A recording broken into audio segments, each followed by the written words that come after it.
Howdy there folks. So today we're talking stock. Specifically chicken stock, but I do want to talk about stock as a whole very briefly beforehand. See, I believe that making stock is probably one of the most important aspects of cooking. It can be traced all the way back to the Middle Ages, and that was when their primary source of cooking was to boil things. But it wasn't just that. See, food was scarce back then, so in villages and towns there would be a communal stock. This is a stock that could be simmering away for days upon days, and everybody in the community would come along and throw leftovers, bones, scraps, and this was all to help the community thrive. Now, how did we end up with the refined version of stock we have today? Well, that was left in the very capable hands of very early modern French cooks. With all of that being said, you might be asking why I'm telling you this. I believe that making stocks is something that's very quickly going out of fashion. A lot of the time you'll only see it in restaurant kitchens. I would love to see more home cooks start to make their own stocks. Homemade stocks tend to be nicer, they tend to be healthier, and with a lot less salt. So anyway, I'll get off my soapbox and I'll show you how to make a chicken stock. Now, if like me, you use a full chicken carcass to make your stock, I always remove the wings and save them up so I can have some buffalo wings at some point.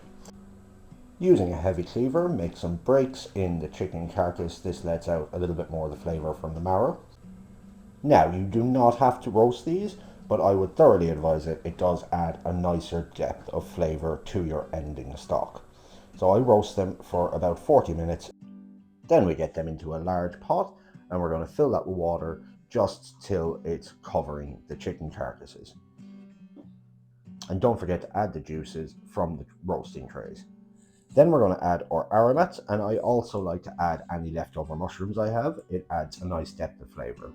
So I'm adding my mushrooms, some sprigs of thyme, some crushed garlic cloves, and a handful of peppercorns with about 3 bay leaves. We're then going to top that up with water just above the chicken carcasses. And what you do is you want to bring that to a boil and then bring it down to a simmer. And this can take about 3 hours. I like to leave it a little bit longer and reduce it a little bit more so you have that jelly-like texture at the end. Once you're happy with your stock, strain it all out into a tray and then let cool. Once it's cooled and gelatinous, you can chop it up into nice sized cubes.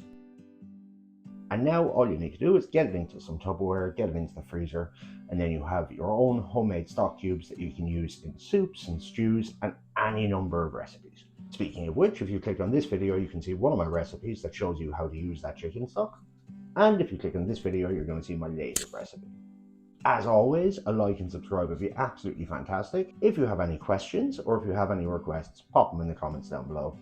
And once again, thank you for making it to the end of the video.